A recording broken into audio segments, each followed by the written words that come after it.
जी हम लोगों ने रेजिस्टेंस और रेजिस्टिविटी के बीच में डिफरेंस देख लिया है।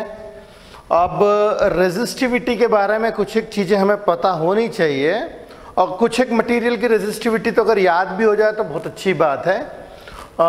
ये अपनी टेक्स्ट बुक में एक टेबल दिया हुआ है, table 3.1, resistivity of some material. कुछ मटेरियल की रेजिस्टिविटी दे रखी है और ये रेजिस्टिविटी जो इन लोगों ने दे रखी है ओम मीटर में, ये दिए at 0 degree centigrade. 0 degree centigrade के ऊपर रेजिस्टिविटी दी हुई है क्योंकि टेम्परेचर के साथ ये चेंज भी होती है। ओके, तो अब हम देखते हैं, जैसे अगर हम लोग कंडक्टर्स देखें तो कंडक्टर्स में सिल्वर जो है, सिल्वर की रेजिस्टिविटी आती है 1.6 इंटू 10⁻⁻8। सिल्वर की रेजिस्टिविटी होती है 1.6 इंटू 10⁻⁸। वहीं पे अगर अपन कॉपर देखें तो कॉपर की रेजिस्टिविटी आती है 1.7 इंटू 10⁻⁸। और एल्यूमिनियम की अगर देखें तो आती है 2.7 इंटू 10⁻⁸। बाकी टंगस्टन, आयरन, प्लैटिनम, मर्क्यूरी, ये ऐसे और भी बहुत सारे मेटल्स दिए हैं। ये सारे के सारे कंडक्टर्स ही हैं।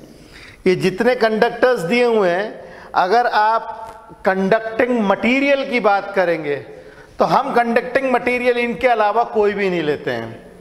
मतलब सिल्वर दी बेस्ट है, सिल्वर का तो कोई कंपैरिजन ही नहीं है, सबसे बढ़िया मटेरियल माना जाएगा as far as conductivity is concern. Silver सबसे बेस्ट है, ठीक है, मगर सिल्वर की कॉस्टिंग बहुत ज़्यादा होती है।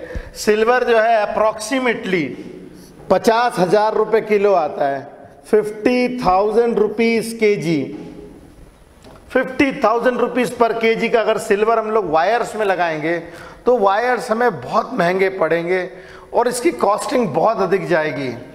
जबकि कॉपर जो होता है लगभग 4 से 5,000 रुपये किलोग्राम के हिसाब से आता है, तो लगभग ये 5,000 रुपीज़ किलोग्राम के हिसाब से भी मान के चलें, अगर ये 5,000 किलोग्राम के हिसाब से भी मान के चले तो इससे काफ़ी सस्ता पड़ेगा।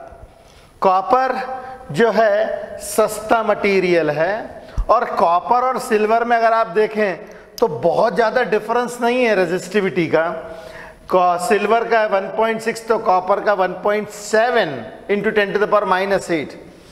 तो सिल्वर और कॉपर के अंदर में मटेरियल वाइज देखा जाए सस्ता हमें पड़ता है कॉपर, और सिल्वर जो है वो काफ़ी कॉस्टली पड़ता है। तो नोबडी विल प्रिफर टू, मतलब अपने घरों में वो सिल्वर के वायर लगाए, ये प्रेफरेबल नहीं है। हाँ, सिल्वर के वायर लगते भी हैं, जैसे हमारे कंप्यूटर की रैम्स होती है, पेन ड्राइव्स होती है अच्छी कंपनीज़ की, उसके अंदर जो वायरिंग्स होती हैं, जो इंटीग्रेटेड सर्किट्स में जो वायरिंग होती है वो सिल्वर की होती है। ओके, मतलब हमारे कंप्यूटर में जो चिप्स वगैरह होती हैं उन सब में सिल्वर लग रही होती है, तो सिल्वर का यूज़ होता है। कॉपर जो है अच्छा मटेरियल है, उसकी रेजिस्टिविटी भी बहुत कम है और वो मटेरियल कॉस्टिंग के हिसाब से भी बहुत सस्ता है। और एल्यूमिनियम जो होता है, एल्यूमिनियम तो बहुत ही सस्ता है, लगभग 600 रुपीज़ के जी के आसपास हम लोग को मिल जाता है। एल्यूमिनियम जो है 600 रुपीज़ के जी के हिसाब से हम लोग को मिल जाता है, ठीक है, थोड़ा बहुत ऊपर नीचे वेरी करता है। तो कुल मिला के अगर देखा जाए तो मटेरियल कॉस्टिंग के हिसाब से एल्यूमिनियम हमें सबसे सस्ता पड़ता है, मगर एल्यूमिनियम की रेजिस्टिविटी जो है लगभग कॉपर से लगभग 2-1.5 गुना के आसपास है, ठीक है। तो एल्यूमिनियम अच्छा मटेरियल तो नहीं माना जाएगा as compare to copper and silver. हाँ, मगर यदि कॉस्टिंग के हिसाब से देखा जाए, पैसों के हिसाब से देखा जाता है, एल्यूमिनियम सबसे सस्ता, उससे बेहतर कॉपर और सबसे बेहतर सिल्वर, ठीक है। मगर सिल्वर कॉस्टिंग के हिसाब से बहुत अधिक होता है, तो इन तीनों में सबसे बढ़िया देखा जाए तो कॉपर ही सबसे अच्छा माना जाएगा। प्रैक्टिकल मटेरियल जो है वो कॉपर है।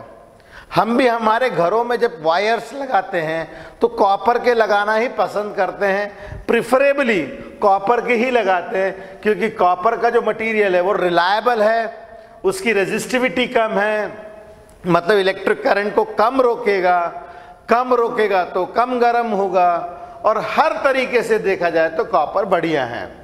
एल्यूमिनियम कॉस्टिंग के हिसाब से यदि आपको पैसों के ऊपर कॉम्प्रोमाइज करना है तो फिर आप एल्यूमिनियम पे जा सकते हो।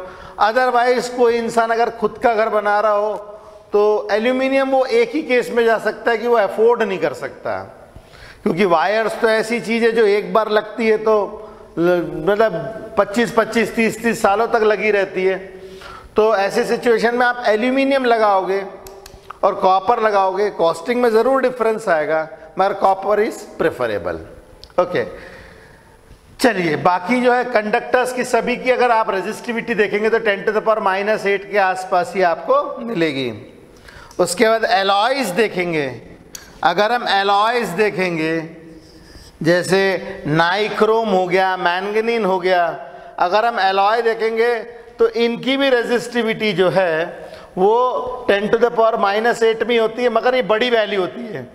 जैसे नाइक्रोम की होती है 100 इंटू 10⁻⁻8, मैंगनीन की होती है 48 इंटू 10⁻⁸, मतलब बड़ी होती है, कंडक्टर से काफ़ी बड़ी होती है। उसके बाद यदि हम सेमीकंडक्टर्स लें तो सेमीकंडक्टर्स जो है ये एलॉयज थे। सेमीकंडक्टर्स जो है जैसे कार्बन, जर्मेनियम, सिलिकॉन, इनकी रेजिस्टिविटी काफ़ी कम होती है, काफ़ी ज़्यादा होती है। इनकी रेजिस्टिविटी 10⁻⁻5 में जैसे कार्बन की, ग्रेफाइट की बता रहे हैं। ओके, जर्मेनियम जो है 0.46 है और सिलिकॉन जो है 2300 है, मतलब बड़ी वैल्यूज़ होती हैं इनकी रेजिस्टिविटी की। और उसके बाद में यदि इंसुलेटर्स को देखें तो इंसुलेटर्स में तो पावर जो है, इंसुलेटर्स में जो पावर रहती है वो तो 10⁵, 10⁸ और उससे भी बड़ी वैल्यूज हम लोग को मिलती है। यदि हम इंसुलेटर्स को देखें तो इंसुलेटर्स के अंदर में जैसे प्योर वाटर का बता रहा है 2.5 इंटू 10⁵, काफ़ी बड़ी वैल्यूज होती है। ठीक है, तो ये जो वैल्यूज होती है ये काफ़ी बड़ी बड़ी वैल्यूज हैं। और भी वैल्यूज है, जैसे प्योर वाटर के बाद ग्लास देखें तो ग्लास की वैल्यू होती है 10⁻10 से लेकर 10⁻14 तक। रबर की वैल्यू होती है 10⁻13 से 10⁻16 तक।